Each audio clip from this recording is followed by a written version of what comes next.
At that. Good morning. First off, I want to acknowledge, as the President did this morning, that today's International Women's Day. It's also Women's History Month. We're going to be holding several events throughout the month here at the White House to honor and celebrate women and how their vital contributions have and continue to be to our society, our economy, our family, and our businesses. The President tweeted this morning about the surge in hiring in the 2 months that he's been in office. LinkedIn's workforce report states that January and February were the strongest consecutive months for hiring in over a year and a half. A new report from ADP and Moody's showed strong private job growth that is far exceeding market expectations. And just this morning, Samsung confirmed that it's planning a, quote, major investment in U.S. production facilities, directly citing the president's election as an influence in their decision. The initial investment is expected to reach around $300 million. We keep seeing that the wave of optimism and growth in the wake of the president's pledges to help American businesses continues to produce real results for people throughout our nation. Yesterday, I forgot to, there are a couple things that I didn't get to yesterday, so let me mention a couple of those. Yesterday afternoon, the Secretary of Veterans Affairs, Dr. David Shulkin, and senior White House staff met with several veteran service organizations, including what's commonly referred to as the Big Six, to discuss the President's commitment to helping our veterans and modernizing our VA. The meeting represented another step in fulfilling the President's promise to the men and women who have served our nation so honorably. I know the President looks forward to personally following up on that meeting with the VSOs. Also last night, the President named several individuals whom he intends to nominate or appoint to key administration posts. Courtney Simmons Elwood, General Counsel of the Central Intelligence Agency; Noel Francisco, Solicitor General at the Department of Justice; Jeffrey Rosen, Deputy Secretary of Transportation; John J. Sullivan, General Counsel at the Department of Defense; Ajit Pai, member of the Federal Communications Commission; and Tony Saig, Jr., the Assistant Secretary for Public Affairs at the Department of Treasury. Expect further announcements as the week goes on. Now on to the events of the day. This morning, after receiving his daily intelligence briefing, the President met with Lorraine Powell Jobs, the founder and president of Emerson Collective, an organization dedicated to removing the barriers that unfortunately prevent some in the world from achieving their full potential. They discussed education and immigration policy, which are two of the areas that Emerson Collective focuses on. Then the President held a strategic affairs lunch focused on infrastructure with leaders in the private sector. Infrastructure used to be a point of American pride, but now an overbearing, ineffective regular system can keep projects in limbo for years. The President has already started removing the regulatory roadblocks that have been killing projects before they've even begun through his executive actions, streamlining the permitting process and calling for each agency throughout the government to identify regulations that cause undue burden. As the President has said many times, strong public-private partnerships will also be key to revitalizing our country's ruined roads, crumbling bridges, and outdated airports. The government has wasted too much of the taxpayers' money on inefficient and misguided projects. By looking at infrastructure from a business person's perspective, as the President and these executives do, we can restore respect for the taxpayer dollar and make the best investment. The President was particularly pleased to be holding this meeting now that Secretary of Transportation Chao, EPA Administrator Pruitt, and Energy Secretary Perry are all confirmed and getting to work.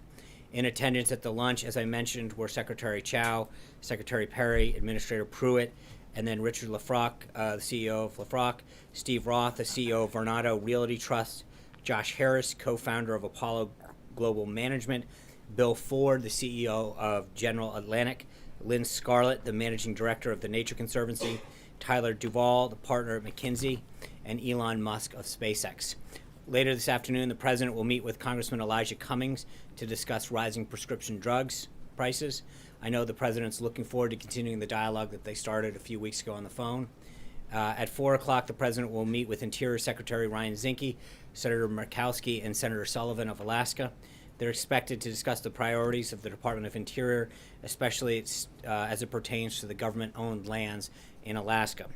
This evening, the President will meet with conservative leaders about health care. We'll have more details and participants on that meeting a little bit later this afternoon. The President and the Vice President continue to reiterate their support for the House bill on Obamacare repeal and replace, and look forward to working with Congress to institute a new health care system. Tonight, the president will have dinner with Senator and Mrs. Cruz, and finally, a couple of additional administration announcements. Today, the president and the First Lady announced the initial details for the 139th White House Easter egg roll taking place on Monday, April 17th. They are honored to continue the traditions of the past while creating new ones that will play a lasting role in the fabric of our nation's history. Tickets to the Easter egg roll are free to the public and will be allotted through an online lottery. Further details on the lottery and information on that day will be released later this month. Keep an eye on whitehouse.gov for updates on that. I'm also pleased to announce, a little bit proud, that the Taoiseach Kenny of Ireland will be visiting the White House for the traditional St. Patrick's Day visit on March 16th. We'll have further details on that visit as well as the other foreign leader visits later this week. With that, some questions. David Smith of The Guardian. Hi, John. Can I ask about the President's state visit to the UK? Is there timing for that, and what was your reaction to some members of Parliament in Britain saying the President is not welcome? They actually use words like racist and sexist. Has that led him to reconsider? The President, as you know, accepted Her Majesty's invitation when the Prime Minister was here. He looks forward to going over and visiting the United Kingdom. As we have details to share with you further, we will, but there is nothing further at this time. Caitlin. Does the White House have a reaction to the Iranian vessels coming within 150 yards of a Navy ship over the weekend? Aren't they on notice, and will you offer anything beyond a verbal reaction? And then I have a follow-up question. Okay. The USNS ship that was in close proximity is obviously something that the President has been made aware of. The President's been very clear that this provocative action is something that won't be tolerated. With that, I would refer you to the Department of Defense, who is monitoring that situation and will talk about the appropriate actions they may take. Your next one. And then secondly, does he have any plans to revamp the H-1B visa program by the April 1 deadline? I think we've talked before about immigration as a whole. I think there is the legal part of immigration and then the illegal part of immigration. The President's actions that he's taken in terms of his executive order and other revamping of immigration policy have focused on our border security, keeping our country safe, our people safe, and then obviously whether it's H-1B visas or the other ones, spousal visas, other areas of student visas, I think there is a natural desire to have a full look at, comprehensive look at that. He discussed the RAISE Act yesterday with Senators Perdue and Cotton. We'll have more on that coming forward, but I think as the readout mentioned, he was very supportive of their efforts with respect to how we view legal immigration. He mentioned in his joint address that we're one of only a handful of countries that doesn't use a merit-based system of immigration, and that is something that we need to look at in its totality. Hunter. Thank you, Sean. I had two quick questions. Are you aware of any women who work at the White House who are participating in the strikes today? And also more generally, what is the administration's reaction to this protest? And do you think it's an effective way, skipping work is an effective way for women to demonstrate their power and significance? On the first part, I'm not aware of any that are not here. I think everyone that I'm aware of has shown up and is working really hard to advance the President's agenda. They're committed to moving this country forward. For those of us who have joined the President throughout government, I think, but obviously, as the President stated today, we want to recognize the contributions that women make to our businesses, to our families, to our economy, to our society. And, you know, it's a free country. People have the right to express themselves. But I think that we should, on a daily basis, not just one day a year, but 365 days a year, appreciate the contributions that women make in all of those categories. So it shouldn't be a daily thing, and it's hopefully we can help fix that a little bit more.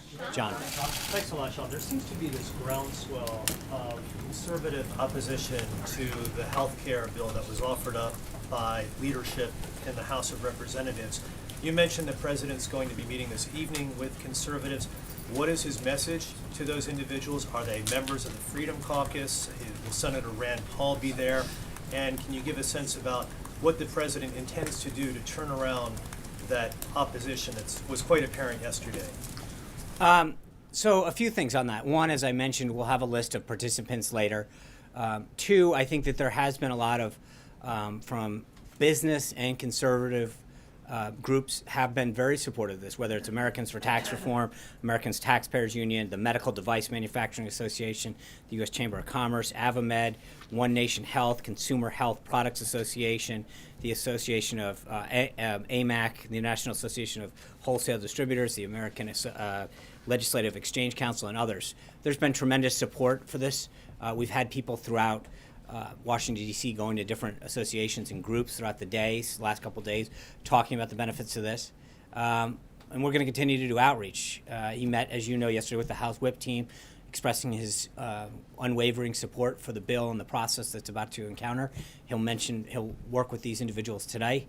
And we're going to have a full court press. Our team is throughout the administration on local radio and local television to get that message right to the American people. To talk about both of the things that we talked about yesterday, why we have a crisis right now in healthcare and why Obamacare is failing. But then secondly, why the solution that the president's worked on with the House is the right one to bring down costs and to reinstitute choice. So that message is going to continue to get delivered both today and for the next several weeks until it passes the House and the Senate and comes back to his desk. But again, one of the important messages that I think those on the conservative side need to understand is right now there is an uneven playing field. If you get your insurance through Medicaid, Medicare, through the government, or an employer-based health care, you are untaxed, your employer's untaxed. It is those self-employed individuals, those small businesses that are paying the penalty for this. And that's what I think we have to remember is that we talk so often on the conservative side and on the Republican side about the importance of entrepreneurship, the importance of small businesses to our economy. And yet they're the ones who suffer right now with an inequity in the tax system. And I think that by leveling that playing field and by giving them more options and driving down cost, we're actually doing a very conservative thing here. By removing the mandate of a government-mandated, you must buy this program or you will pay a penalty, and eliminating choice, we are enacting, I think, very strong conservative values in healthcare that give all Americans more choice at a lower cost. So I think that should be a very positive message, John. Yes, thank you. As a brand new federal employee, I'm sure you're aware. Current, welcome back. Yes, well, at the moment. Thank you. I'm sure you and your family are aware that Office of Personal Management offers a very comprehensive health care program called the Federal Employees Health Benefit Program. Yes. You and anyone in this building, on the Hill, their staff, their family, their friends, not their friends, their family, can, well, maybe, who knows? Very generous. No, it's state of the art. The individuals involved in the healthcare situation right now, the debate, no matter how it plays out, can they really have the kind of sympathy and empathy for individuals who may not benefit nearly as much when they're negotiating all these plans, Sean? In what respect? Well, I mean, you're fine. You're covered. Sure, Yeah. but it's unfortunate. First of all, I'm not fine because I think because of Obamacare, premiums on everybody have gone up. No, regardless of what you pay, federal employees make a contribution to their health care plan as well. And I think that all premiums have increased over the last, whether you're in an employer-based system or not. So I mean, one of the big issues with Obamacare was in order to fix a problem that faced 15 to 20 million people is that the entire system got shattered. And prices on everybody got ratcheted up. People who were on Medicaid suddenly lost their ability. So the issue was that in an attempt to solve a problem that affected a very specified and defined group of people, we affected the entire healthcare market. So whether or not you get it from an employer or not, but to your question, that's part of the issue. Hold on. Here's the issue. You're right. You're absolutely right. Right now, if you're a federal employee, in a lot of cases in state, you get to open a book and you get to look at what plan matters to you. What plan is best for you or your family? How much do you want to pay? How much coverage do you want to have? What's the copay you're willing to risk? What services or benefits do you want as part of your plan? Absolutely. But the issue is for so many Americans, they don't have that choice. For a third of the counties in this country, they've got one choice. One. And in a lot of states, they've got none, or the exchanges are becoming fewer and fewer. The number of doctors and plans that take Medicaid, fewer and fewer. So to your point, I think actually we're in a unique place because we get to understand what the average American should get, that we shouldn't be limited to a specified number of people. I appreciate your argument. Very well taken. Thank you. However, I'm going to compare a GS5 or a GS9 to a senator or a secretary of one of the agencies. Okay. I mean, the safety net on those individuals gives them a certain cushion. And they're negotiating, but do they really have that kind of compassion or that kind of empathy for the people who, in fact, may be thrown off the health care? I mean, I think that just because somebody has health care doesn't mean that they can't empathize with somebody who doesn't. We all have family and friends that are suffering. I mean, that's like saying because I have a job, I can't be empathetic to somebody who doesn't have a job. I mean, we all have family or friends. It's the same thing when we watch a friend or a family member suffer through a terminal disease. Because we haven't suffered through it doesn't mean that we can't have compassion towards that person or be concerned on how much that bill is costing them. I mean, that's actually, in some ways, it's depending on, the relationship you have with that person, you can even feel worse. You can feel guilty about how much you have and how you're not able to help that person. I think in many cases, that's what drives us, is to know that there are options available to some Americans and not others. I appreciate your response. Thank you. John.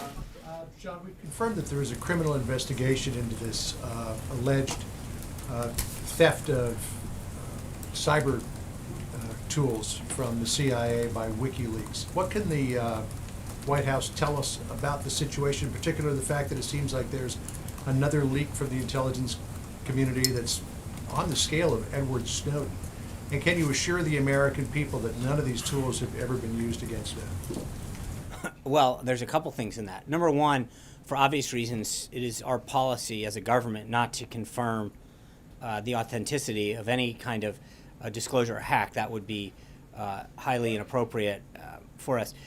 But, all of these occurred under the last administration. That is important. All of these alleged issues. And I think it's interesting to have it asked this way about the damage that could have occurred or what tools could be used in light of what's been going on recently. I mean, we've had, your own network's correspondent, James Rosen, had his phones, multiple phones, tapped.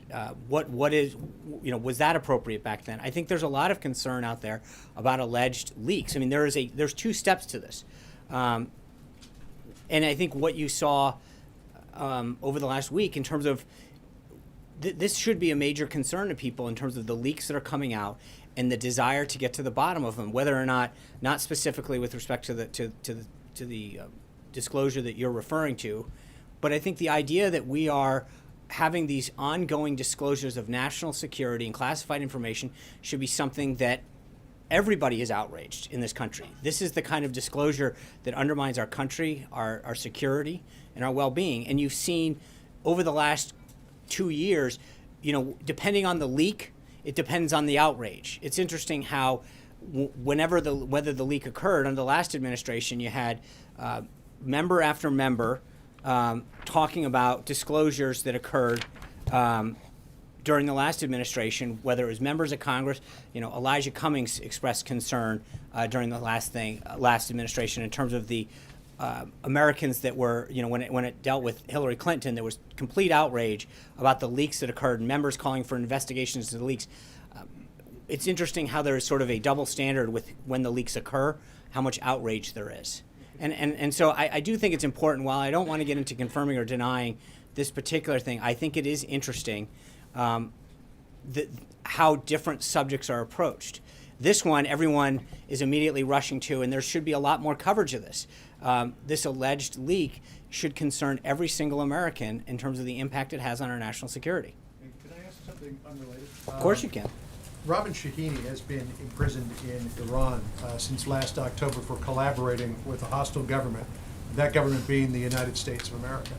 He's on a hunger strike. Apparently his health is suffering. Is the President aware of Mr. Shahini's plight and that of 3 other Americans who are being held in Iran? And what, if anything, might the President be doing about it? Yeah. So obviously we're aware of the situation. In that particular case, I would refer you to the State Department. I wanted to go back to an earlier question. What is the president personally going to be doing in order to sell this health care bill? And what's he going to do to convince reticent lawmakers to come along, people like Rand Paul who don't like it? Well, I mean, we're on day 2. As I mentioned, we've been out in local talk radio and local markets.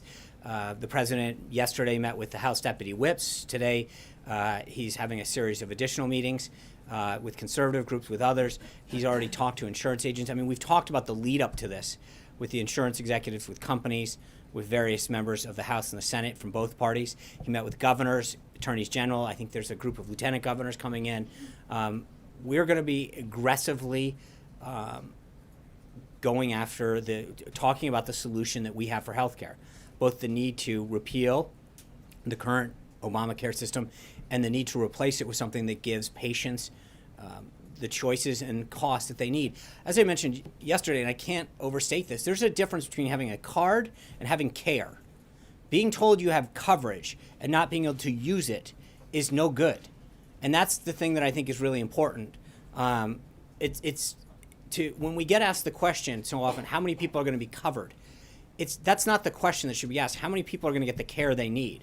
Having coverage with a high deductible, and in some cases, or not having a plan that allows you to get the coverage you need or afford it, isn't real coverage. It's a card. And I think that's the big difference in the approach that we're taking here. It's how do we get people the affordable care they need, that there's more choice, that more doctors are coming into the system instead of leaving. And that is a big, big difference in the approach that's happening now. Cecilia? Going on the road to try to sell it? I think you will see a lot of travel and a lot of activity by the president and all of the administration. And it's not just going to be the president, it's going to be, the secretary, the directors, key administration staff. The vice president's been actively engaged in meeting on the Hill, on talk radio, on local television. You've seen a flurry of meetings with outside interests, with op-eds explaining the problem and engaging groups and associations and that have an interest in this, and industry leaders. But this is going to be a very, very aggressive, comprehensive approach to making sure that every American understands that there is a major problem and that we are here to fix it. Cecilia. On WikiLeaks, I want to go back to that. Two parts. Is the president outraged by this? Well, I mean, again, I don't want to. The allegations. He has been very clear about the concern that he has for leaks. This is, well, again, Cecilia, if I think he is very concerned about the allegations that are out there in terms of what may or may not happen. It is an allegation. It is something that we are not going to confirm at this time. But as you can imagine from the president's previous comments, he is extremely concerned about this, about these allegations, about this, about the potential that something, if this were true, would have on our national security. And make no mistake about it, I think the president has talked before that anybody who leaks classified information will be held to the highest degree of law. We will go after people who leak classified information. We will prosecute them to the full extent of the law. This is playing with our nation's national security is not something that should be taken lightly under this administration. On this one, when it came to the campaign and Hillary Clinton, the president said, quote, "I love WikiLeaks." Does he still feel that way today? There is a big difference between disclosing John Podesta's Gmail accounts about a back and forth and his undermining of Hillary Clinton and his thoughts on her on a personal nature, and the leaking of classified information. There is a massive, massive difference between those two things.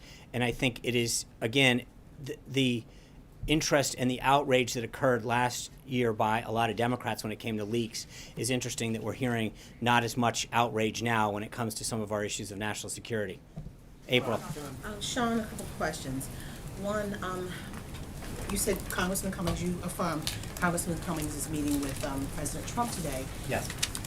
In the last press conference, solo press conference the president had, he talked about Senator Schumer telling Elijah Cummings not to come. What happened to smooth this over, and what is the conversation going to be about? Is it just going to solely be on the high cost of prescription drugs? Well, I think that the nature of the meeting stems from the conversation they had on the phone, which was on prescription drugs, and then I'm sure that if Congressman Cummings or the President brings up another subject, it'll go there. We'll try to have some sort of readout afterwards, depending on how that goes. But it's the nature of it is an area where they agree. And if you remember, one of the things that they talked about on the phone was that there were probably several more areas that they would agree on and find that they would agree on throughout a conversation. And I hope that conversation, does exactly what they said that it would in terms of, getting to those areas of common agreement where they can work together to help solve additional problems that our country faces. So you don't have any any knowledge of what happened to smooth that over for him to come I know in? our teams were in touch with his office immediately followed, and as you know, there were a couple times when the meetings had been tried to be scheduled and just didn't work out, and luckily now it was able to. He's one member of the 49 of the CBC. Right after that press conference, the White House reached out to the Congressional Black Caucus, to Cedric Richmond, the head of the caucus. Where is that meeting? Where does that meeting land? Is it happening? I know that we've reached out, and we're looking for a date on that as well. But so we're pleased that this one was able to come together, and then we'll get to the next. Yeah. Yesterday, there was a compare and contrast with visual show and tell, if you will. Yes, when it I saw that on a few Yes, shows. you were there, yes. And you compared and contrasted about how you're going about it and how the Obama administration went about Obamacare. One difference that they've made note of, and I want to get your response to this, is the fact that you may have this and said that you're doing this versus what they're doing. But one thing that they say that you did not do, that they did, had their bill scored by CBO, and you did not score it by CBO. Sure, it is being scored. Look, look, with all due respect to them, this is the same group that said, who passed it and then told us we could read it. This bill is online for every American to go to readthebill.gop.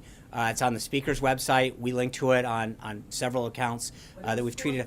I understand that. And again, if that's the complaint, this is the same group that didn't let anybody read it, that did it, that jammed it through with no bipartisan support. This president's reached out to both sides of the aisle, had governors here, has senators here to get their input. There's no contrast between what we did and what they did. This was a full effort to reach out to the members in the House and the Senate. It's going through regular order in the House. Every member of the House and the Senate will be able to have their opportunity to have amendments offered through the committee process and on the floor. So the idea that they can compare the date that they got a score is pretty reaching deep on this, because there's been an opportunity for members to have their input on this and to talk about their concerns, to give their input on it, especially the governors who were left on the sideline last time and who have such an important role in administering health care when it comes to Medicaid. The idea that anyone talks about when the score was issued, there'll be a score in all good time. But the other thing is, let's be honest, the irony of the score is that the CBO was way off the last time. I don't think that that we're waiting to, that's a big issue to us right now. Of course cost matters, but look at how off they were last time. If you're looking at the CBO for accuracy, you're looking in the wrong place. They were way, way off last time in every aspect of how they scored and projected Obamacare. In terms of, but neither did they. Last time, if you look at the number of people that they projected would be on Obamacare, they are off by millions. So the idea that we're waiting for a score, it will be scored. But the idea that that's any kind of authority based on the track record that occurred last time is a little far-fetched. Jessica. Two questions on the wall, Sean. As you know, the bids for prototypes went out today, and I just was curious about the timing of that, how much pressure there was to get that going quickly. And then secondly, is there guidance from the White House about what kinds of vendors can build the wall, especially can international vendors build the wall? I think that process is working through, as the president has talked about before. We're trying to move ahead with existing funds that DHS has, and then we will continue to create a timeline to ask Congress for that funding. We're working with Congress on that. And then, I don't think it'll be any surprise to know that the president is going to favor American workers and American companies when it comes to an American project. That should be any kind of surprise, Blake. Sean, it's looking increasingly likely that the Federal Reserve next week will hike interest rates. Two brief questions. One, how does the president feel about that? And secondly, does he have the full confidence in Janet Yellen, who he described during the campaign as too political to lead the Federal Reserve to set monetary policy? Let me get back to you on that one. I don't have any comment on the Federal Reserve. I'll look at the team. What I will say is that, as I mentioned at the outset, when you look at the hiring and the jobs and the manufacturing and the pace, the consumer confidence and the CEO indexes that have already come out in the first 2 months, we see a resurgence in optimism in the economy by job creators to want to hire here, who want to manufacture here, who want to grow here. And I think that our economy is clearly on the upswing. And I think you see statement after statement, company after company, coming out and sharing in the president's vision for moving the country forward and for renewing the optimism in building and being part of an American resurgence in terms of our economy. The no comment was on Mrs. Yellen or on his thoughts of a rate hike? I'll get back to you on both. How's that? Yeah, go ahead. April's last question about the difference between this administration and the previous one and how it approached this issue. One thing that the Obama administration did do was get key stakeholders to the table. The AARP, the American Medical Association. Both of those organizations have come out today strongly opposed to this proposal. What's your message particularly with respect to the AARP? I think the AARP got a really good deal last time when it came to prescription drugs in particular. I think this is a patient-centric bill. It's about patients, it's about people, it's about the Americans who left behind. Look at what those deals got people last time. I mean, for all those people that are on Medicaid in particular, they don't have choices anymore. So I would argue that the president has put the American people first and has put patients first. So you can talk about, we're glad to have support. Make no mistake about it. But I think that the support that this administration and I think the House is focused on is getting every American their buy-in and their support. That's, obviously, look, we would love to have every group on board, but this isn't going to be, every single deal we heard about it getting through, like the Cornhusker kickback, this and that, over and over again. It was one deal after another to buy votes to get it through the Senate. So if you want to line up how many special interests got paid off last time versus now, they'll probably win hands down. This isn't this isn't about trying to figure out how many special interests in Washington we can get paid off. It's about making sure that patients get the best deal that lowers prices and bring back costs. But again, I think what I'm trying to figure out is at some point you're defending the indefensible. Nancy Pelosi put out 3 criteria for how they judge Obamacare, and by their own standards, they fail on all 3. Costs are up, choices are down. There's no other way to judge that. By every account, every single premium, by every standard is up. Choices are down across the country. So there is a horrible deal that the American people got sold. And what we're trying to do is put patients back first in line. So the AARP is specifically talking about patients in their 50s and 60s. The AARP describes this as an age tax that will disproportionately affect people who right now are low income, benefiting from subsidies under Obamacare, and could stand, according to the AARP's estimate, to take a hit of thousands of dollars in their premium payments each year when the subsidies go away and the tax credits go in. What's your message to those people who voted for the president? Right, and the message for the president is that we want you to get more choice and a lower cost. And I think that as we work this bill through daylight, not jam it through in the middle of the night, that they are going to see, as more and more people will, that this is a deal for the American people that's going to put patients first, lower their costs, and give them more choices. But again, there is probably not a person out there, either through themselves or a loved one or a friend or a colleague, that has seen choices go down and premiums go up. So what people are dealing with now is not acceptable. And I think that the idea that anyone is defending the current status quo, and even in some of the statements of some of the groups, they admit that there's a problem right now.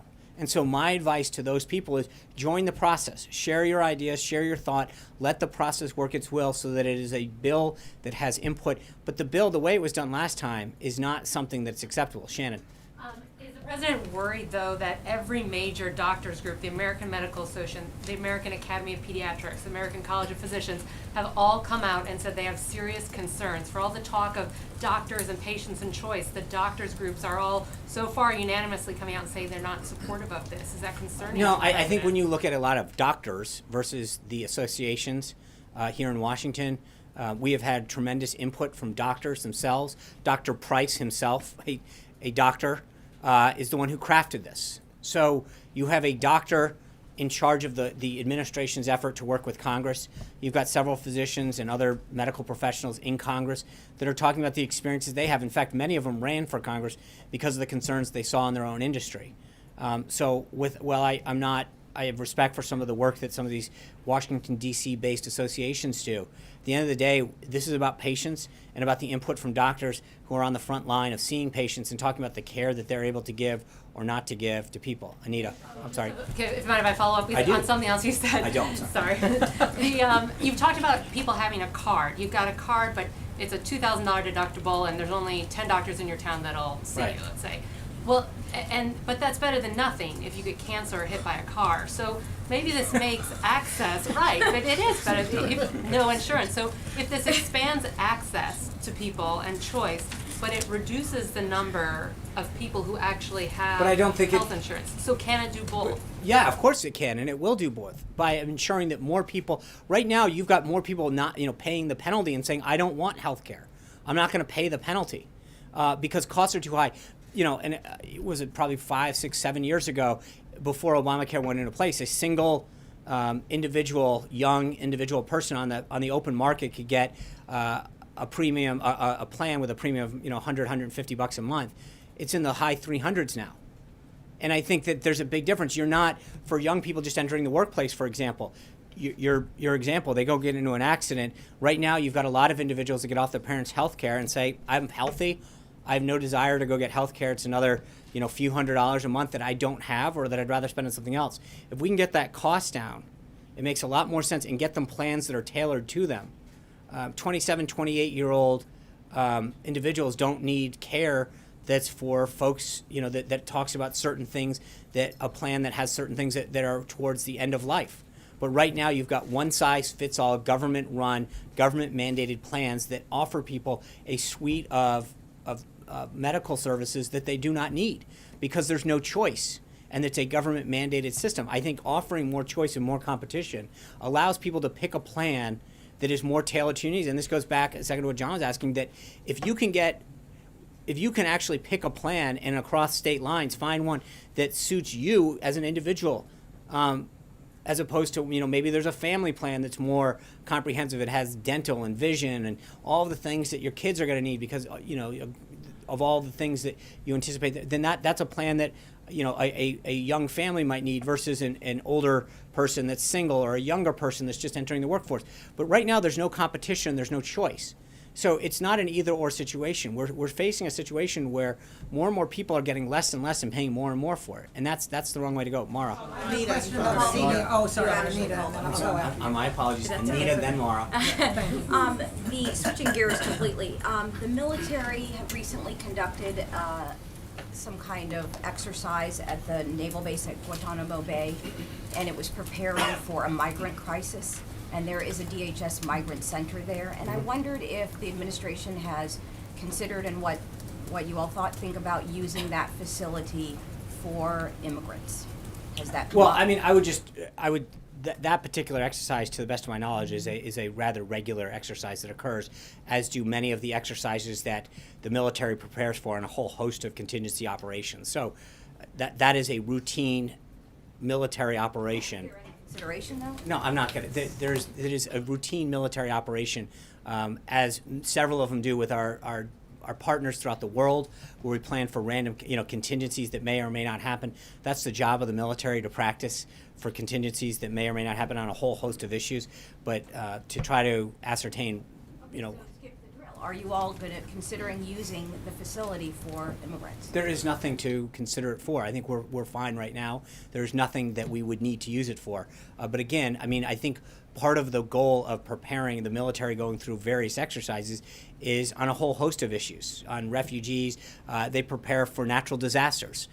We're not anticipating a natural disaster, but we prepare for them. We at the White House, when we were coming in as an administration, we did, I think we briefed during the transition period, we did what we call a right seat, left seat operation with the outgoing administration. So we sat down and talked about cyber attacks and natural disasters and the whole of government response in some of these things. It doesn't mean that we anticipate them. It doesn't mean that we want them. It means that we're going to prepare for them. In the same way that many organizations do fire drills. It's not that you anticipate or expect a fire, but you prepare for them, as many families do. Preparedness is the key to executing well, and I think that's all we're doing. And secondarily, the Louisville media is reporting that President Trump will be there on Saturday. Can you confirm that? And is this about health care, as you just said he was going to make the rounds? Yeah, I've seen that report. We have nothing to announce with respect to the president's schedule at this time. But as I mentioned earlier to, I think it was Shannon, that we will have, or is it Jill? I can't remember, somewhere in this area.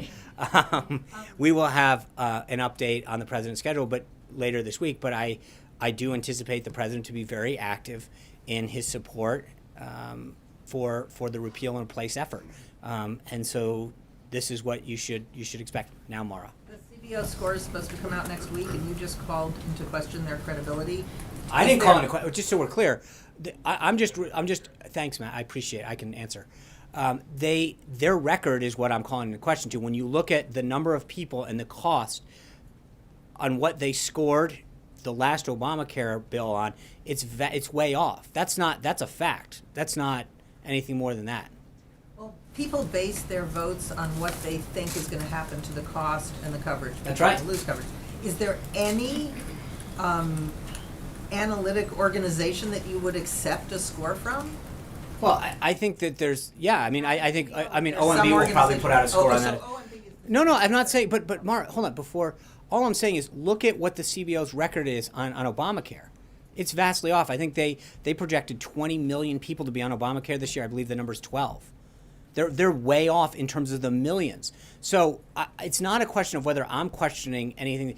Anyone that can actually do basic math can understand that their projections for Obamacare the last time were way off the mark. And so my only point is that I think when they come out with this score, we need to understand the track record when it comes to health care. John, Do you think has a good track record? Is there any scoring organization that you think has a good track record? There's probably a lot, and I think members have to look at a lot of things to cast their vote on. They're going to have to look at the totality of the bill, the support of their constituents, the current state of things. I think that there is no question. Look, when you look at the trajectory of the cost right now in terms of premiums, you can either say, and not just the premiums, but Obamacare is going to collapse on its own weight very soon. And the president made it very clear in his press conference and a lot of previous statements, the politically easy thing to do is just let it collapse and let Democrats come back to the table. I don't think that's the right thing, and the president's made it clear he doesn't think that's the right thing. This is an opportunity for him to show the American people that the right thing to do is to care about their health care options and the costs that they're paying. And one last thing, you mentioned deductibles before and how they're going up under Obamacare. Are you promising people that their deductibles will come down under this plan? Everything that we have been led to believe about how this is yes, this will drive costs down. When you talk about opening up pooling, when you talk about driving costs down because you can buy it over state lines, everything that has driven up costs, all of those market forces that will come in, and I think every leading economist that has looked at this says it will drive costs down. John Gizzi. Thank you, Sean. The premier argument by Democrats, notably former President Obama today, is that enactment of the act that was illustrated yesterday would lead to many people losing their health care. You've certainly heard that from Democrats, but also several of the Republican governors who were here for the National Governors Association, including strong allies of the president. Governor Bentley of Alabama, Governor Hutchinson of Arkansas voiced the same concern. They did not want any plan that would lead to anyone losing their present health care. What does the administration say to what is the leading argument against a new plan? And then I have a follow-up question. Of course. I would say that any governor that's concerned about people losing care right now should join us. They're losing their care right now. They're losing their options, and they're paying too much. So the answer is that if you're concerned about those principles, then you should be concerned with what's happening right now. And you should be concerned and want to join in this administration and work with this Congress. And again, the big difference that's here is instead of us jamming a bill down Congress and not allowing the American people to read it until it's passed, as was done with Obamacare with then Speaker Pelosi, is that this bill is out in the open for every single person in the world to read. It is open for people to let their member of Congress share their thoughts, share their ideas, and it's done out in the open. I think that is a vastly different approach with how this is going about than the last time, and that makes a big difference with the approach. And it gives people an opportunity through the process, what they call regular order, to have input on this. And if it can be made better, then great. But I think this time we recognize that there's a lot of work that needs to get done on behalf of the patients that are having trouble getting care. Alexis. Oh, wait. Sorry. Yep. My follow-up question is a follow-up question about the wall. During the recent Governors Association meeting, Governor Gracchus Ramirez, who is the chairman of Mexico's Association of Federated Governors, warned that continued discussion about the wall and the president's talk of building it might very well lead to the election of Mr. Lopez Obrador as president of Mexico, and he is considered the most anti-American, most hostile to America of any of the candidates. Are these any concerns that come up in the discussion of the wall, namely the impact on Mexican politics? No. The president's number, it's pretty good. The president's number one concern is the safety of our country. Number two is the jobs that are impacted by this and the ability of Americans to get the wage that they deserve.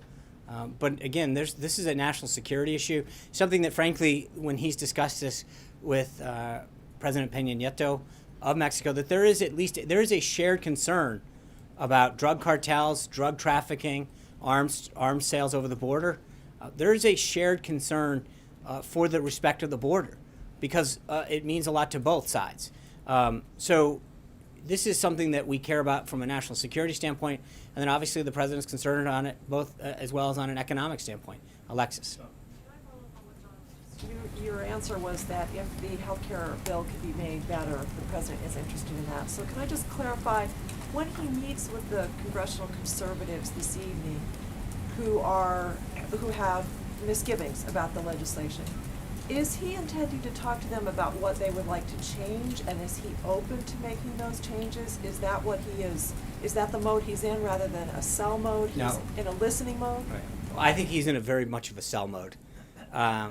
The president and his team have worked very hard on this. They're very proud of the effort and the product that they have produced in consultation with the House and the Senate. But obviously, it's going through the process. And so if somebody has an idea, and that could be on the administration side, that we believe that after a consultation with individuals or groups, that there's a way to improve upon this. But that's the beauty of going through the process that we are. But make no mistake, the president is very proud of the product that we have produced. We are out in full sell mode all around the country talking about how we think this is the best way to solve the problem that the American people face, and that why we believe that the solutions that we put forward in this bill are the right ones and that will benefit them. Go ahead. And can I follow up and say, before the president meets with Chancellor Merkel next week, is it possible that we could see the president for a more general multi-question news conference? He's been a little press shy this week, and from North Korea to healthcare selling to CIA leaks, we'd love to talk to him. Could we see him for a news conference? I will ask, Alexis. Would you ask him? If you're not the only, I'm sure, I'm not, is there anyone else? I would be glad to ask. Show of hand. Okay, thank you. I appreciate it. I'd be glad to ask the president, share your request with him, and I'll see what we can do on a schedule. But as you know that he is very busy these days. He has done a lot of sprays. He will continue to interact with you guys. But I would be glad to make your requests known. Katie. Hey, Sean. Katie. Sean, yesterday Secretary Price said that the bill that you guys have introduced, both the repeal and the replace, are starting points. And Yeah. on Capitol Hill, there was a lot of talk of the starting point being a non-starter. So it seems like there's negotiations that need to be made. Does the president have any non-negotiables in his bill that he will not take out, even at the request of conservatives? Well, Katie, I mean, I think as I was just saying to Alexis that it is a starting point. It's going through regular order in the House. And so part of that process is it goes through the committee markup hearing, both in Ways and Means and House Energy and Commerce Committee. That by its very nature allows for input on through both of those committees and then ultimately on the floor before it moves over to the Senate, and the Senate goes through a similar process. So I think, frankly, we're just acknowledging the reality of where the process is. But you know, we're proud of the process. We're proud of the input that we've received from governors, from senators, from individuals, associations, companies, and we feel very proud of the work that is encapsulated in this bill and the results that it'll yield. And so that being said, I think the president understands as a businessman that if someone's got a really good idea, that he's going to listen to it, and if he can be part of the process to help make something better, there's nothing that's going to preclude that. We have been very open to listening to people. We're very proud of it. We're going to go out, as I said, in full sell mode. But if there's an idea that comes across, we're going to entertain that to make it clear. Hallie. Two topics. Yeah. And I'll have a follow-up on that. In the past, you and others have accused Democrats of rushing through the original health care law. Now, there are some Republicans, including today, who say this is simply moving too fast. Is the president willing to accept a delayed timeline if it pushes repeal and replace into later in the year? I don't, going through the process can't be delayed. I mean, by its very nature. We're going through the committee process. There are two House committees. So you said timeline being maybe Easter break. But again, that's after subject, that. right? But I would argue it's subject to how the House does its will, and then how the Senate does. I think obviously we would like this to move forward. There's a lot of stuff in the queue. We've talked about tax reform. This bill is attached to the FY17 budget reconciliation, and I know that for a lot of Americans that means nothing in terms of the phrase and the nomenclature that surrounds how Congress does it. But it's important to recognize that that vehicle allows Congress to do certain things and not others with a 50 vote, with a majority vote in the Senate. That's important. There are certain things that you can do through that you can't do through other vehicles, and that will take a 60 vote and that you can do administratively. So it's actually, if you heard Dr. Price talk yesterday about the 3 phases, it's actually multi-phased, it's going through regular order, but there is simply no contrast between how we are approaching this and how Democrats approached it last time. Number one, there's actually been input from across the aisle, both from the governors who are here, attorneys generals, outside groups. House and Senate Democrats have been able to provide input to both staff, to the senior administration officials, and to the president. And then secondly, it's actually going through the process. So while we can predict a timeline, ultimately it's going to be up to the House and then the Senate to determine how fast it goes. But there are members on each of those committees, and then ultimately every member on the floor that has the ability to give input. Before my other question, I'm just curious about this meeting with Senator Cruz tonight. He has come out and expressed some skepticism on the bill as it stands now. Presumably that will be part of the topic of conversation, but as you mentioned, Heidi Cruz is coming too, and I'm wondering if the president has any plans to apologize to her for the insinuations he made on the campaign trail. I think they're looking forward to a great dinner. He had dinner with the Rubios a couple days ago, maybe a week ago. He had lunch yesterday with Senator Graham. This is, as I stated weeks ago, the president is going to continue to have outreach to members of Congress, both parties. He's meeting with Congressman Cummings today. This is a president who wants to engage with members of both sides of the aisle in both houses. But also groups, business leaders, union leaders. The AFL-CIO head, Richard Trumka, was here yesterday. This is a president that's going to engage with everybody that can help join in proposing ideas and thoughts and opinions on how to move the country forward. So he looks forward to dinner tonight with Senator and Mrs. Cruz, as he has with several others. And I think you're going to see more in a continuation of this kind of effort to reach out and get people's ideas. Margaret. And then on intelligence, I had that second topic. Yeah. Does the president believe the CIA has been compromised in any way? With respect to the disclosure, is that what you're... Again, I'm not going to... it's U.S. government policy not to confirm this. I think he has obviously been very concerned, as I've stated, about the disclosure of national security on any level. It undermines our country's national security. And I think that, I just will say, I think there's also been a big double standard when it comes to disclosures of national, of classified information, and the outrage or that exists when one side has it happen versus another. There was, I think that there has been a lot of disclosures about national security that occurred last cycle when there was potential that the FBI had leaked certain information. The members of Congress on the other side of the aisle, Hillary Clinton and others, talked about how there was so much concern about classified information. We're seeing such silence and outrage from the media, from others, with the current disclosures now, with things that may or may not have happened towards the 2016 election when it comes to this side. So I think there's a vast difference when it comes to how the disclosures are approached. Yeah. Thank you, China, on North Korea. And what is the President Trump's policy toward North Korea, and what is his decision on the North Korean policy? On the which? On the politics? No, policy. Policies. Well, I mean, we're very troubled by the launch of missiles that have occurred from North Korea. I think that's why the THAAD missile system that we've started to deploy into South Korea is so important. We're continuing to work with the government of South Korea to to make sure that they have the defenses necessary to protect themselves. The deployment of the THAAD system is critical to their protection, as witnessed by this weekend's ballistic missile test. China and the United States in particular both understand the threat that North Korea poses to the region, and I think that there's areas and concern that we can work together to protect the country. Trey. You forgot to call on Margaret. Today with International Women's Day, there's a lot of concern about access to health care for women. Right. Will the president commit to reaching out to female Democratic lawmakers as the next two phases of this health care bill continue? And additionally, what is the president's stance on access to birth control for women across the country? Well, I think that question was asked and answered by Secretary Price yesterday.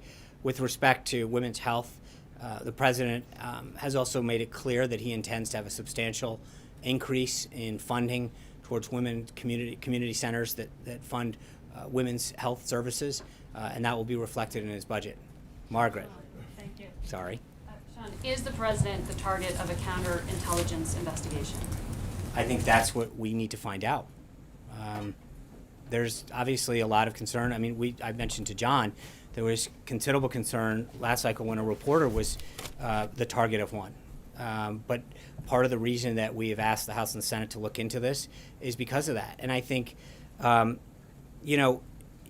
was interesting. I think if you look at last week, all of a sudden these stories that keep coming out about the president and his links to Russia, it is continued to be the same old, played over and over again. The president has made clear he has no interest in Russia, and yet a lot of these stories that come out with respect to that are frankly fake. They are a series of fake allegations that at the bottom, while there's no evidence to substantiate any of this, it's the same unnamed sources, quote unquote associates, that we get tagged with, and yet there is no evidence that continues to be shown in every single person that gets briefed on this. Shows that whether it's Senator Cotton, Chairman Nunes, who has done a phenomenal job of trying to get to the bottom of this. But it's interesting, I think, the double standard that exists between the concern about getting to the bottom of the allegations that, with respect to the president, that there are on so many other issues. When you talk about he doesn't know whether he is well, the no, target of the program. but I think that's one of the issues that we have asked the Senate and House to look into. I can tell you with respect to the other instances, you look at former DNI Clapper's comments. He literally said the DNI, which includes the NSA, FBI, and CIA, did not find any evidence of collusion between the Trump campaign and Russian agents. Senators Rubio, Cotton, Burr, Chairman Nunes, all of the people who have been briefed on this situation have come to the same conclusion. And it is interesting how many times this fake narrative gets repeated over and over and over again. And yet no evidence has ever been suggested that shows that the president has anything to do with any of the things that have been. It's a recycled story over and over and over again. And I think that there's a bit of, it's amazing. The president goes out last week, does this joint session. And then a couple, literally 24-hour stories start getting recycled about, potential issues that come up that literally continue to offer no fact, nothing but the unsubstantiated rumors over and over again. And yet what is ignored is when you have someone like former DNI Clapper go out and literally say, quote, that they did not find any evidence of collusion between the Trump campaign and agents. You have Rubio, Cotton, Nunes, all say the same thing, that they've been briefed, that there's nothing. And yet this fake narrative... Sorry, I just want to make sure that I'm understanding. Are you saying that there is a possibility he is the target of a counterintelligence probe involving Russia? I don't know. The answer... You just connected those two No. things. I think what I'm saying is that there is a difference between that narrative and then the narrative that has been perpetuated over and over again. The concern that the president has and why he asked the Senate and House Intelligence Committees to look into this is to get to the bottom of what may or may not have occurred during the 2016 election. But the interesting, Margaret, is that when you look at every single person that's been briefed, they've all come to the same conclusion, that nothing happened during the 2016 election tying him to Russia. And yet the fake narrative continues over and over and over again. And the idea that it continues to be recycled without any substance, without any evidence, it needs to stop. Sean, on veterans and law enforcement. The president said he was tapped. He said that as a fact. I understand that, and that's why we were very. No, that's not what I said. What I said was that. Hold on, Mark. He's the target of an investigation. But his wires were tapped. Hold on, one at a time. I said that the president made clear on Sunday that he has asked the House and the Senate Intelligence Committees to use their resources and their processes to examine the facts and come to a conclusion. Chris.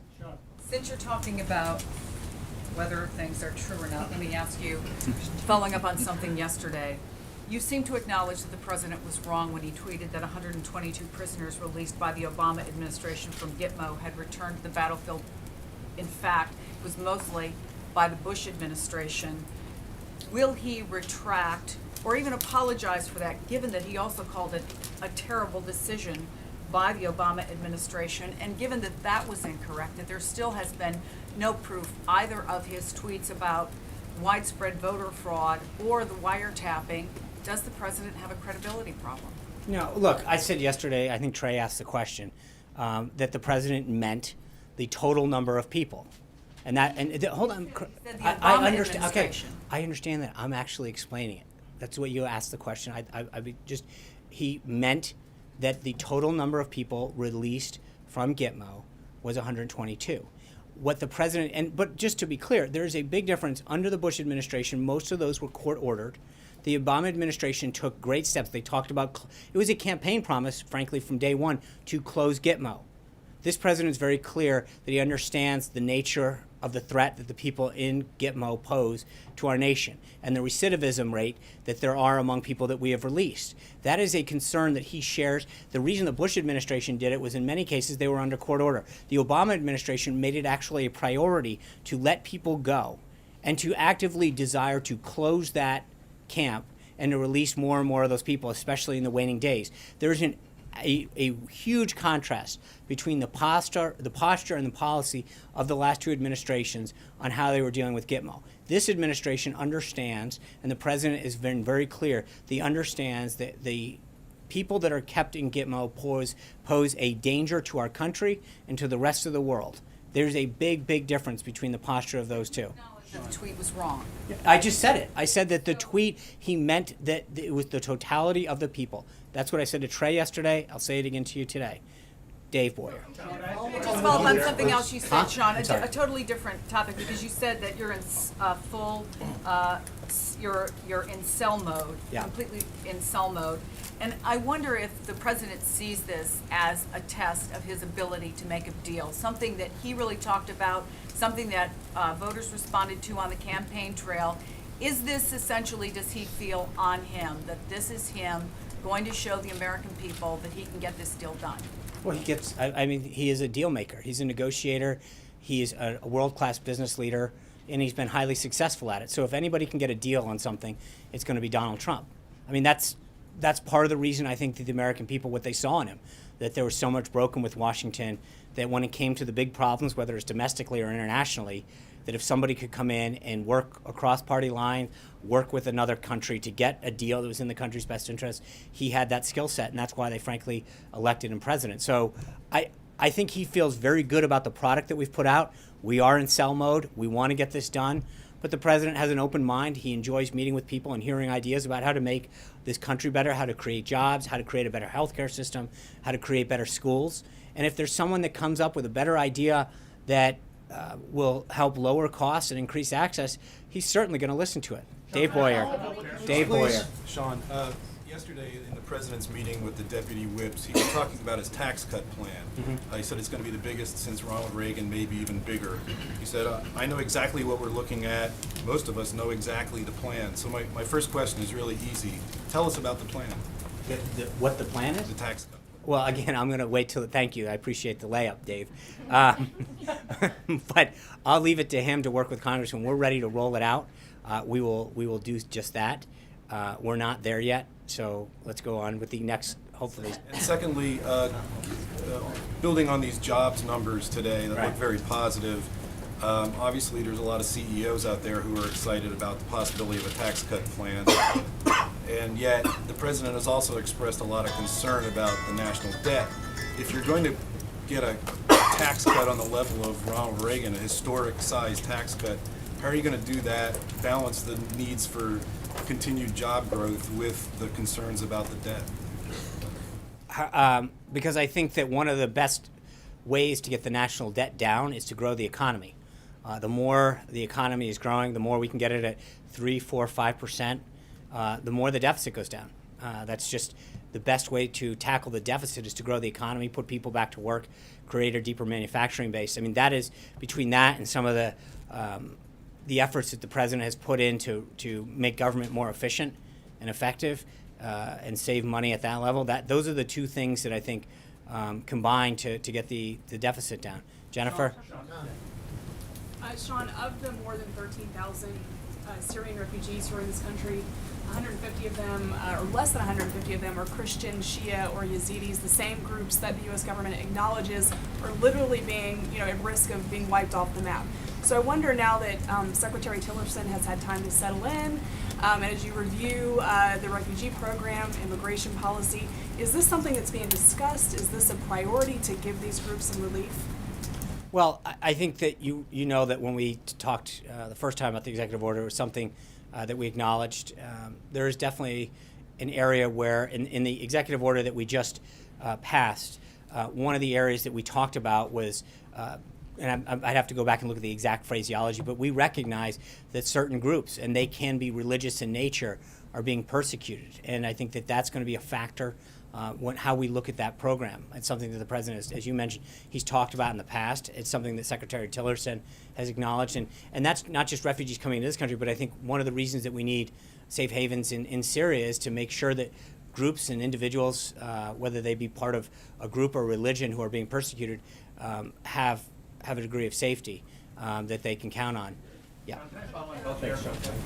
Appreciate it. No. Hi, Maria. Yeah. Right here. Thank you. It's International Women's Day. Exactly. Thank you so much. So the president's on the record saying that he supports some sort of legalization for many of the undocumented people in the country. And, there's a dreamer that was caught in the raids in Seattle, Washington. We don't know if he's going to be released or not.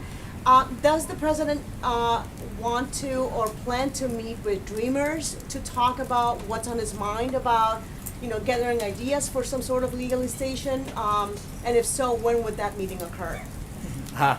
The president, I think, has talked about how he wants to tackle this holistically. And back to Chris's question a second ago, I think he's made clear that that if there's someone who has the ability to strike a deal, to get people in a room and acknowledge, we have to stay true to our principles, that we can get a deal on a way to fix our broken immigration problem, it's him.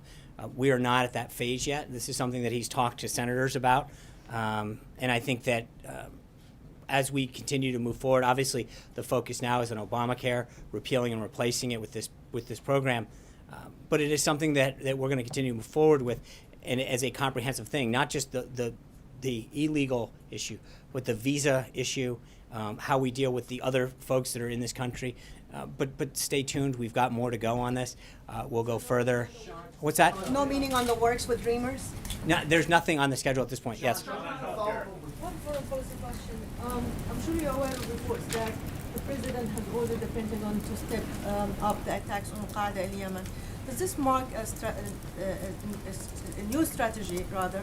And does the president delegate now to the Pentagon the attacks on either ISIS or Al-Qaeda?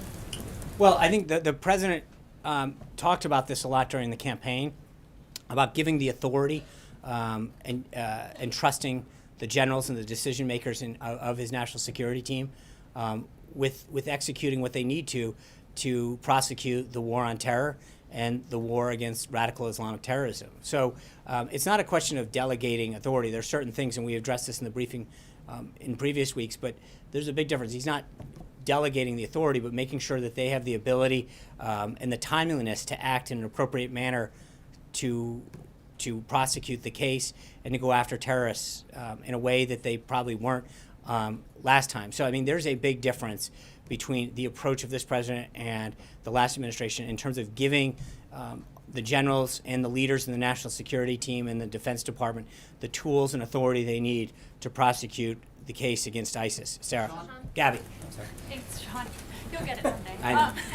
Guess switch. Israel's defense minister said yesterday that U.S. officials had sent a direct warning to Prime Minister Netanyahu against annexing parts of the West Bank.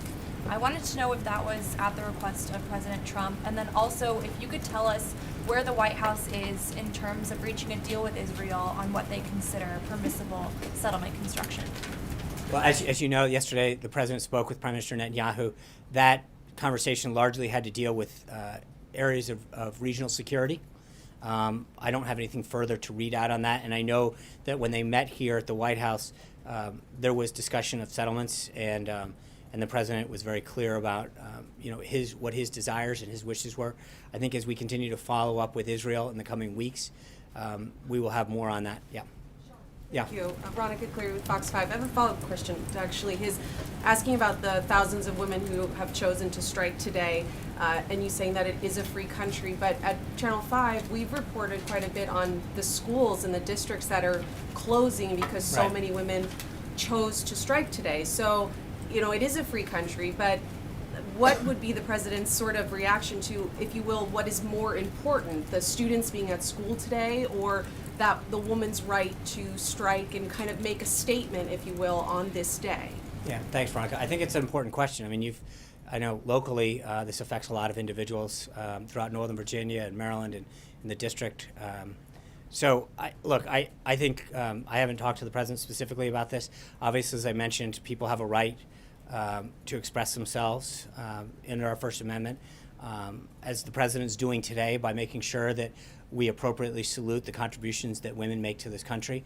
But there's clearly an impact in the case of schools, localities throughout the country, here in the greater Washington, D.C. area.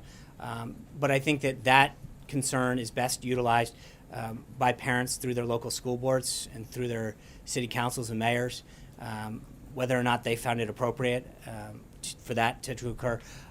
I have not spoken to the president about this, but I think there's a balance, and I think that I would hope that that we should use this opportunity to recognize the role of women in the workplace, in the family, and throughout society for the contributions that they continue to make and have made in the past, and making the country as great as it has. So with that, one last thing, just to clarify, I think Jill asked this, but I just want to be really clear on one point, which is there is no reason that we have to think that the president is the target of any investigation whatsoever. I'm sorry, that was Margaret. I apologize.